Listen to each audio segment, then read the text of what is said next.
All right, we will turn to public comment. We'll open the floor for any comments of items that are not on the agenda, and I ask that you keep your comments to 2 minutes. So do we have anyone that would like to speak? Hi, good morning. Wes White, Salinas, Monterey County Homeless Union co-president. Checking in today because I came across some video which is frequent. Public Works and Police Department of Salinas continue to harass and fine people on public property and take all their possessions, put it in a dumpster with their truck, and a police unit, following. So that's at least a 3-man team there, and it happens without a posted notice. Johnson versus Grants Pass is about to have a decision come out, which probably will make things a lot worse for people living outside. And we need to redirect these jurisdictions. Remember our position paper on sweeps. And if I was to send something to the coalition or the leadership council about this video, I would hope that we would admonish that jurisdiction. We need to stop the sweeps. We need to give people an address. We have this livability card, which is basically like a student ID, just a name, Coalition Homeless Service Providers, a picture, and a QR code, so people can stay updated with their own case, and, if need be, the police can tattle on them. People need a place to be. They're already signed up for services, and we just need to stop harassing them and taking everything they got, forcing them to be more criminal than they are, because you need things. You need food, clothing, and shelter, and if it gets taken away, you're going to have to get it back. So I'm disappointed in the city of Salinas, and this new council may be where we can actually make a change. So I hope you're there with me. Thank you, Wes. Some very good comments, and good luck fighting the stormtroopers as well. And Katrina is back. Katrina had a well-deserved trip to Hawaii. She is back and being helped today by Abrina. Going forward, we're only trying to hire people whose names rhyme with someone else. So Katrina and Abrina will be working with us. And Crystal and Oliver are also here from the coalition. So, chairperson comments. During the members meeting, we will be electing new officers. So I'd ask that anyone who's thinking of volunteering, now is your chance. So you have about an hour to consider it. And do we have any additions and modifications to the agenda today? All right, let's start with member updates. We'll go from the bottom up today. So do we have a member from the YWCA of Monterey County? Yes, good morning. Just continually working with individuals into transitional housing or shelter. And we were able to house 2 families this month, so we're helping them coordinate everything and reaching out to agencies for some other support as well. That's all we have from our end so far this month. Thank you very much, Paola. For Veterans Transition Center, I'm representing them. VTC put out a request for proposals for accessory dwelling units. We are building 2 4-bedroom units on VTC property on Hayes Circle in Marina. And the bid was awarded to R3, who many of you know, and Eric Johnson has been an attendee at this meeting many times. So VTC is looking forward to working with R3 and bringing ADUs to our program. They will be ADA qualified specifically for geriatric veterans so that they can age in place. In addition, Lightfighter Village now has a completion of construction date. It will be the 15th of January 2025. And we expect to have applications starting in September for veterans that would like permanent supportive housing. There will be 70 units, and we expect to be 100% occupied by the middle of March of next year. And moving on, the Salvation Army. Good morning. Sorry, we had some technical difficulties getting on. We're just very excited at our Good Samaritan Center. We are going to be partnering with the SPCA to provide some services for our homeless pets. Very exciting. Thank you, Jennifer, and we're very proud you're representing the Salvation Army. We miss John and wish him best of luck. We are going to miss him terribly, but we're ready to welcome our new officers, and I'll be excited to introduce them when they arrive. Thank you very much, Jennifer. And some street centers. Hi, Anna Foley here, and you got to meet Gabrielle. We're hoping to open Hope Housing next month. I don't have a start date yet. On Pueblo Del Mar property, which is owned by the Housing Authority, and our landlord will be behavioral health, Monterey County Behavioral Health. So all referrals will come through Monterey County Behavioral Health, and there will be people who are homeless or in jeopardy of becoming homeless that have a diagnosis of mental illness or substance use disorder. So as soon as, we have referral forms and things like that, we'll definitely bring it to this group first. And then we still have our 6 sober living environment homes. We have 2 in King City, 1 for men, 1 for women, 2 in Salinas for men and women, and 2 in Hollister for men and women. So if you know anyone who's completed the treatment program and is going to be homeless, it is a self-pay, but it's shared rent and shared rooms, so it's very low income. Thank you. Thank you, Anna. San Benito HHS. I don't have any updates. Okay, thank you, Velma. Monterey County Office of Education.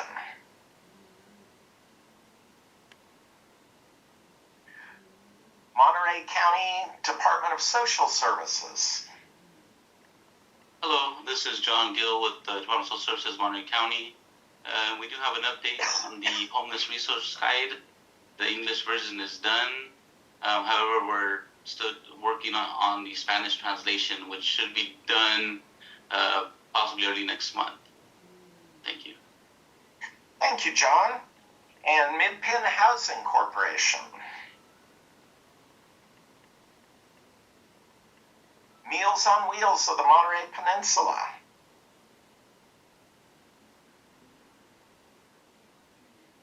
Interim. Good morning, everyone. Sophia Kier here from Interim. Let's see, all of our HUD COC funded housing is at full occupancy, so that's great news. And I would like to invite you to join Interim Inc.'s Omni program at the Monterey Peninsula Pride celebration, which will be on June 29th at the Portola Plaza. And we're all meeting at 10:45 a.m. On Polk Street, bordering Alvarado. So please spread the word.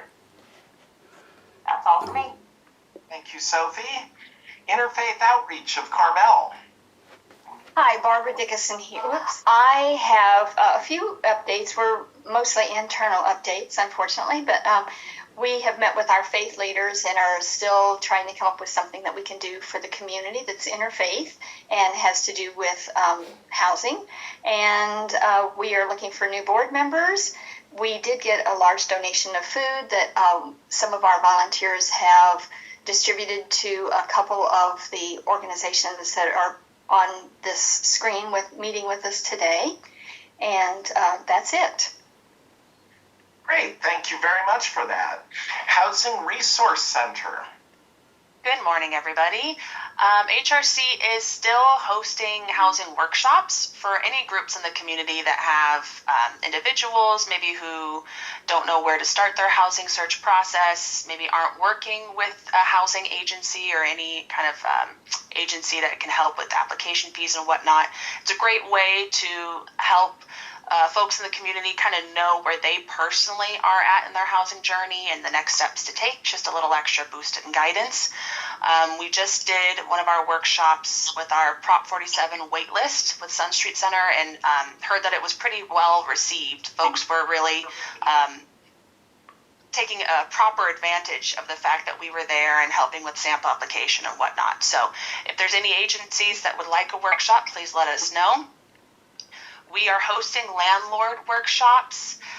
We just hosted our first one in South County. We had about 7 individuals attend, so it was fairly small. And a shout out to YWCA. Thank you, Pella, and your team for also coming and showing support. We're going to be hosting another one on the peninsula. We're hoping at the end of the summer, but the city of Pacific Grove is collaborating with us to try to get one in place. Tomorrow, HRC will be at the One Stop Community Center's open house. If you have anybody who has a family and receiving CalWorks, it's a great opportunity to learn about the resources in the community. And hundreds of people come. They usually have like food trucks or some sort of icy, truck that's there, music. It's a lot of fun. So I'll put the flyers in the chat for anyone who might be interested. It's tomorrow from 12 to 3 p.m. And unfortunately, same thing as Barbara mentioned, HRC is also looking for board members. We've worked on our bylaws, and unfortunately, when we did that, we realized we had some seasoned board members that will be cycling out. So if you know of anybody who might be interested, please let me know. And that is my time. Thank you very much, Kurt. Thank you, Alexa. The Housing Authority for the County of Monterey. Gathering for Women. Good morning. I'm not sure if Angie got on the line, so I will give out the report.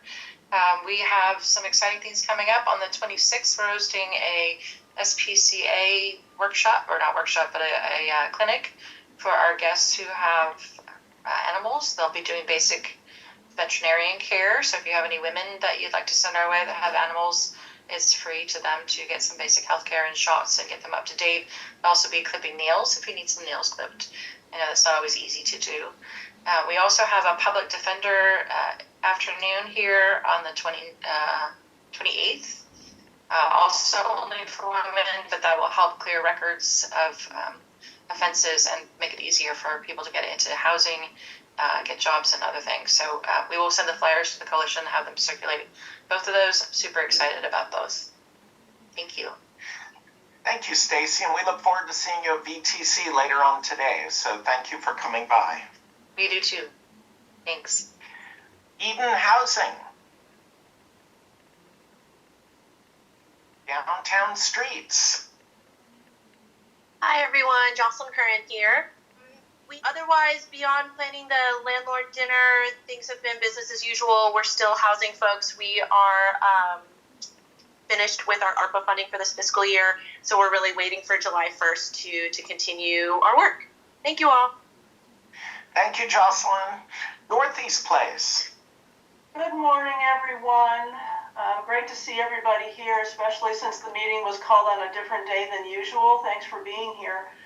At Dorothy's Place, we're seeing the number of meals going up per month. It's interesting because the population of people that we're working with for meals is very transient right now. They're basically not really on the tracks anymore, on the railroad tracks. They're looking for overnight accommodations with their tents and whatever have you, and they're very fluid and mobile. So we were kind of surprised to see that we're feeding more people now, but that's the way that's turning out. Our Streets to Homes program, which is our social work program doing case management, is looking for office space. And we would like to have that office space in Salinas, but it is not necessarily a deal breaker to find it somewhere else. So if anybody's got some ideas, please shoot them my way. Closer Walk, our partner ministry, is doing very well in our drop-in center. We're full every day. There are lots of volunteers now that are offering services and personal conversations and everything that people are asking for in our drop-in center, which is great. The volunteers are a great source of resources to keep the toiletries and the clothing and all of that stuff fully stocked. Our House of Peace Permanent Supportive Housing is finishing up on 2 rooms that needed to be renovated, so we're hoping to have those 2 rooms back online and rented very soon. And our transitional housing program is full. And that's all I've got to report today. Wonderful. Thank you, Jill. CSU, the Chase Center.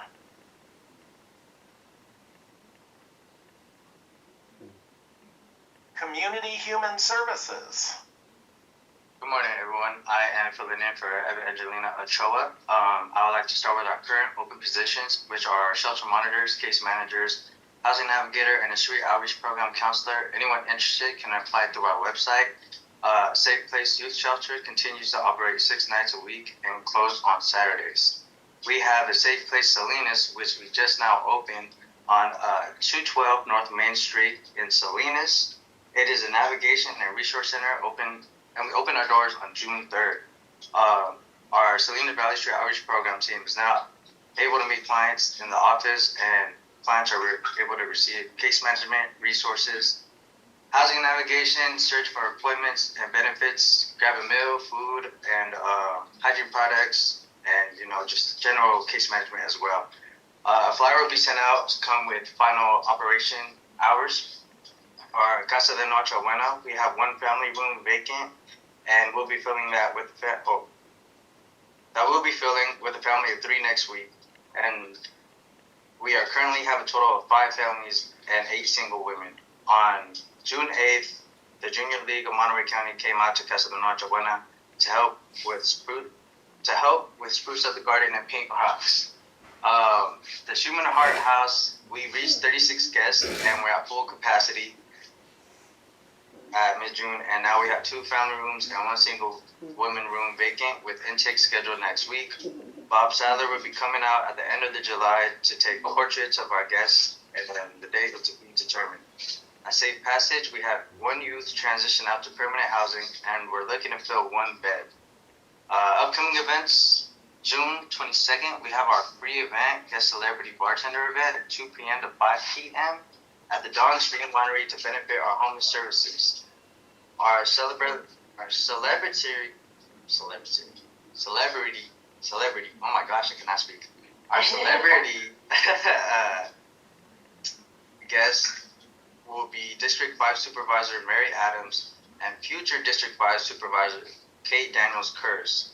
On Thursday, July 18th, we're celebrating 55 years of helping Monterey County residents when they need it at most at our annual luncheon from 11:30 a.m. to 1 p.m. And we'll be honoring Supervisor Mary Adams and Senator Ana Cabero at Coral de Tiria, and the registration will be opening soon. And that's all. Thank you very much, Carlos. Community Homeless Solutions. Yeah, good morning. I have 2 announcements today. The first is we received a grant from Red Rover for our Hollister shelter to improve the accommodations for our doggy participants. And that includes pens in a nice covered area, veterinary services, things like that. And these are all penthouse suites, by the way, so they're fully accommodated. For the human beings, we're starting construction next week on refurbishment of our Central Coast Respite Center. And we expect that to really spruce up the place and provide even more of a healing environment. So we're excited about that. That's it. Thank you. Thank you, Greg. City of Salinas.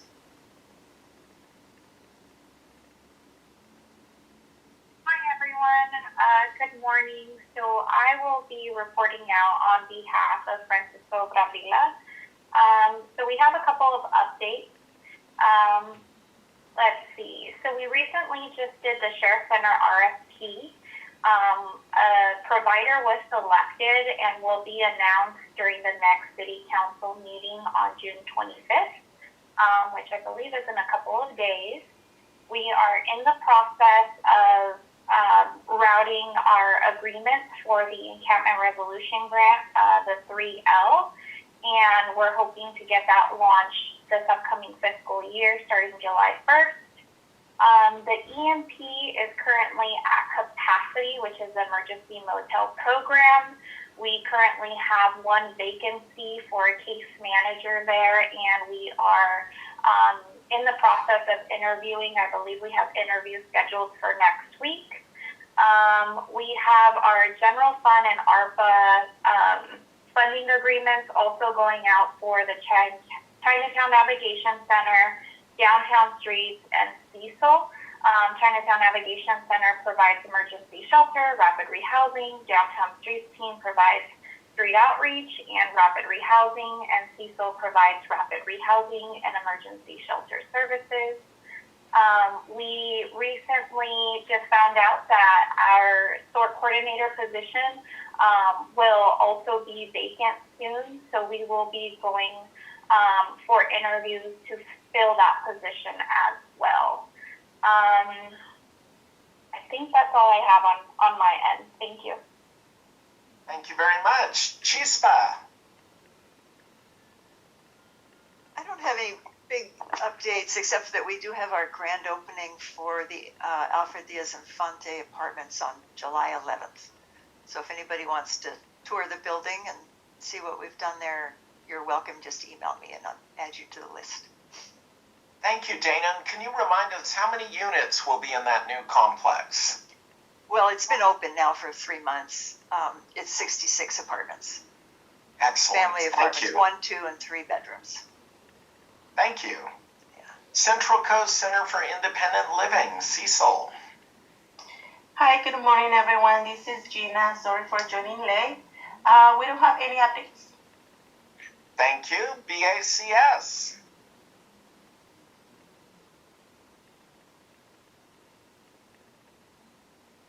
And Access Support Network. Hello, everybody. My name is David Kilburn.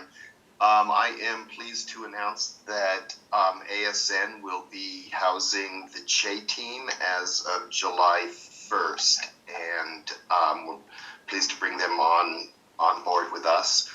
And let's see, we are also celebrating our 40th year and 9 years in Monterey County. So pleased to be part of the team. Congratulations, David. Yeah. Do we have any members that we passed over that would like to make any comments? Do we have any guests? Anastasia, City of Monterey, anything you would like to add?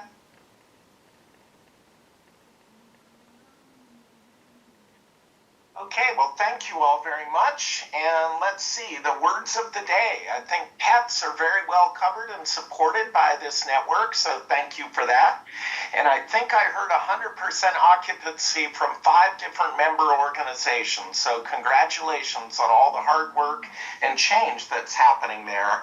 We're also very grateful for the partnerships that are developing and continue to form among members here. So thank you all very much for the coordination and interaction that you've been having. And now we're very lucky to have a guest speaker. So Katrina, could you please introduce Greta? Yes, so we have Monterey County Elections Department here to present on how to get our clients involved in our elections, and Greta and Mary will be presenting today. Hi everyone, good morning. It's a pleasure for us to be here, and I'm going to share my screen so we can move on to the presentation. And Mary, are you Yes, I'm here. Okay, go ahead, Mary. Yes, thank you so much for inviting us to your meeting today.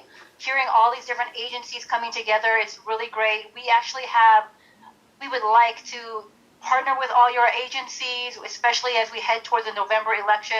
I think Greta will be discussing a little bit further. We do have an outreach program division where we are trying to partner with agencies and get the word out on voting and voter participation. So we're really glad to be here today. So yes, my name is Mary Kikuchi. I'm the program manager for voter registration, and again, my colleague Greta Aravalo is the program manager for Vote by Mail, and we're hoping to provide some great information for you guys to take back to your to people you're helping. So let's get started, Greta.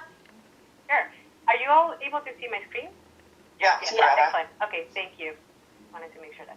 There you go, Mary.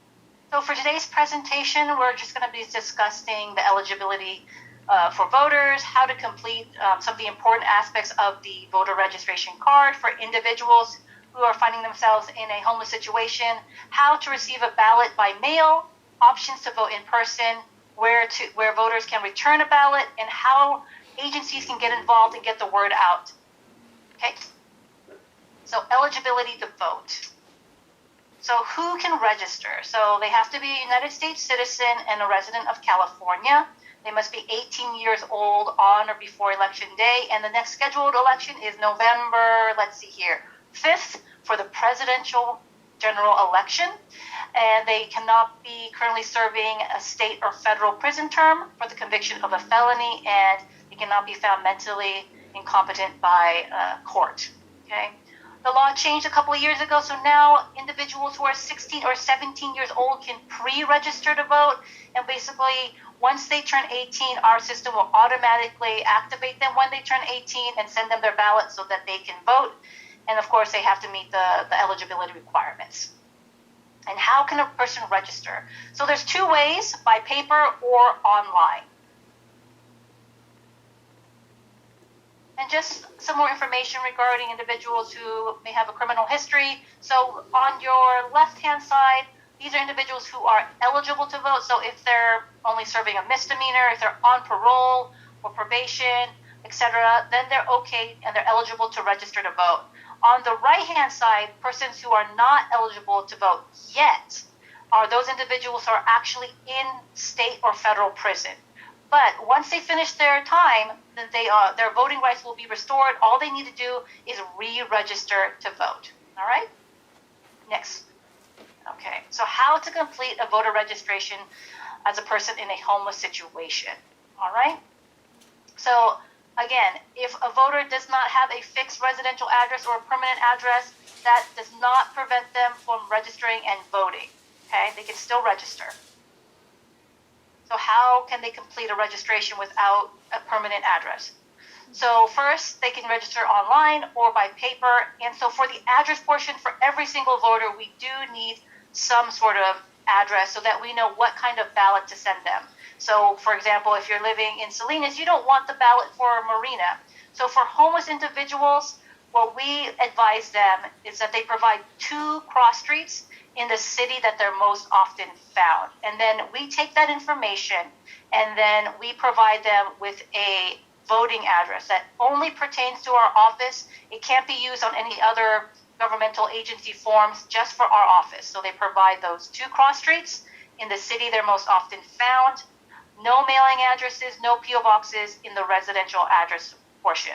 Now, because we will be giving them a voting address that only pertains to our office, and the United States Postal Service won't be able to deliver to that voting address that we're providing, they will need to provide a mailing address of some sort. I've seen voters use general delivery to a specific post office in whatever city they're located. They can use a P.O. box if they'd like, a business address. Even they can use a family friend's home, wherever they can receive mail. Actually, sometimes, I don't know, I've actually seen Dorothy's Kitchen as a location. I'm not sure if that is something that they partner with Dorothy's Kitchen regarding or other agencies.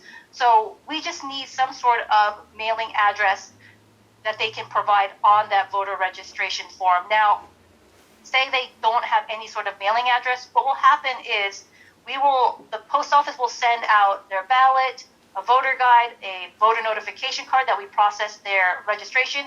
It'll come back to us most likely as undeliverable if they don't provide some sort of mailing address, but that doesn't prevent voters from voting. It just means that they'll either need to call our office or maybe come in person to a location, a polling place, so that they can vote. So I just want to let you guys know about that process.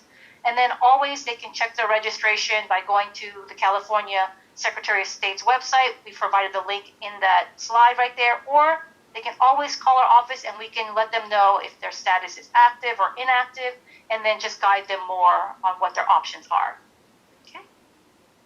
So just to kind of give you a visual of that section I was talking about for their residential address portion. So as you can see, if they don't have that specific address in that line, Laurel Street and Independence Boulevard in Salinas, that's how they would kind of write it out on the voter registration portion for our office. Okay. Now, some areas that we definitely need voters to provide information so that we can process their voter registration. So citizenship, we definitely need them to mark that, yes, they are a U.S. citizen. If that box is unchecked and it's left blank, we have to reach out to the voter to get that confirmation. They also need to provide their date of birth. They need to provide their name. They need to provide a residential address that cross streets. They also need to provide mail, only because the law has changed since 2020, where voters will be sent a ballot no matter if they want to be sent a ballot or not. So if that's the case, we need some sort of mailing address. And then finally, to make it all work out for us, we need that signature to process their registration. So those are the items that we definitely need for us to process their voter registration form. Okay? And Mary, before I start with the vote by mail, that's something else that we were also talking was about the Safe at Home program. Do you want to share a little bit more about that, please? Yes, the Safe at Home program is a program provided by the California Secretary of State. So if individuals have been in a domestic violence situation, sexual assault, stalking of some sort, there is a program through the Secretary of State's website where they can apply. Then their residential address is going to be made confidential. They will need to provide a mailing address, and if they are in the Safe at Home program, their residential address information will never be available. If some random person was to try to see if this individual is registered, they will not be in the general, voter database. It will be in a special voter database for Safe at Home participants. And so there is ways that we just want to make sure that you guys know that there is that program available for individuals called the Safe at Home program. Okay. Thank you, Mary. And now that Mary provided us a good understanding on how the community that you are serving is still eligible to vote and participate, the question is how are they going to receive the ballot and how can they vote, right? So in the state of California, we mail ballots 29 days before the election to any active registered voter. For someone to request to receive a ballot, they can request to receive the ballot at a general delivery, at a PO box, business address, or a different residential address. And then the question comes like, well, okay, I got my ballot, but where can a person vote in person, right? So do you still have, even though we mailed you a ballot, you still have the right to go out and vote in person if that's what you choose to do. So in order to vote in person, the voter will have to go to their assigned polling place. They can come to the election office. We open up a satellite location at least a week before the election, and in the past we have been having it at Embassy Suites Hotel in the city of Seaside. And last election, we started having some pop-up events that we call Books and Ballots events. They took place in the South County libraries. And we also have something that we call Flex Voting events, where we go out to different areas, events, outreach events, or North County locations that we just show up there for the day. Obviously, we promote it on our website that we're going to be there. So if someone were to choose to vote early, but they want to do it in person, they can visit any of these locations ahead of time and vote early and take care of their voting opportunity, and that's if they choose to vote in person.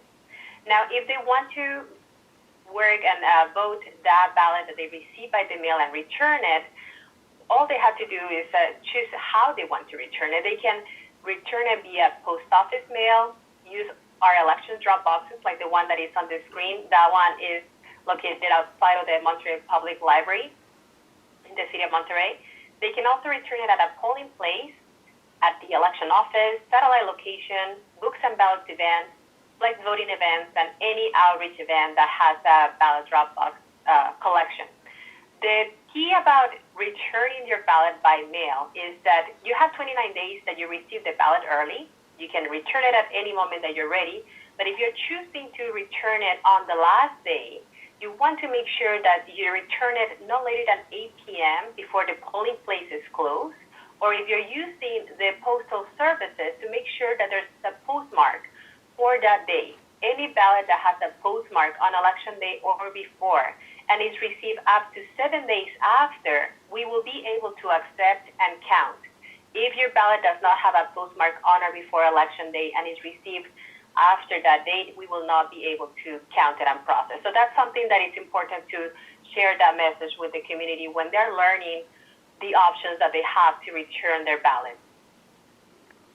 So now talking about how can we find partnership with all the great agencies that you are here together. I was surprised to see how big your group is, and I'm very excited that we are here today presenting this information. So as an agency, we can partner by giving you further training to you or your team members on how to register people that are going through a homeless situation, and then provide more in-depth information on the registration form and hand it to you some registration forms for you to have at your office. Maybe when you are providing a service, you can also offer like, hey, their election is coming up. If you meet with these criteria, here's a form, you can register to vote. And at the same time, there's some of you that we have partnered already in the past, and when there's a presentation or your team is presenting to your group, you guys have welcomed us and give a presentation on elections topics.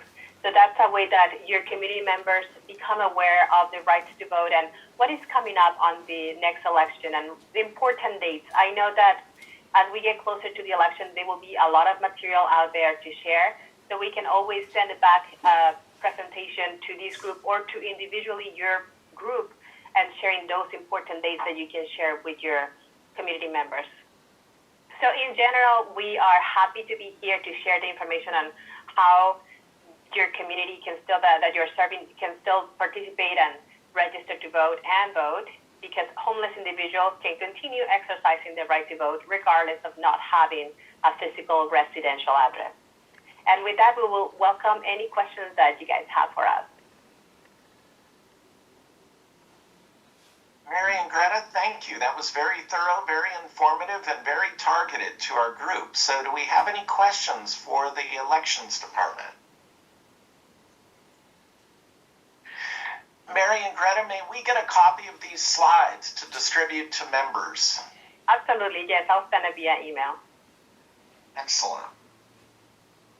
Well, thank you both. We're very proud to get all that information. Thank you, everyone. Thank you.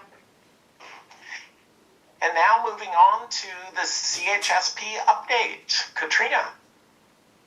Yes, thank you, Kurt. So I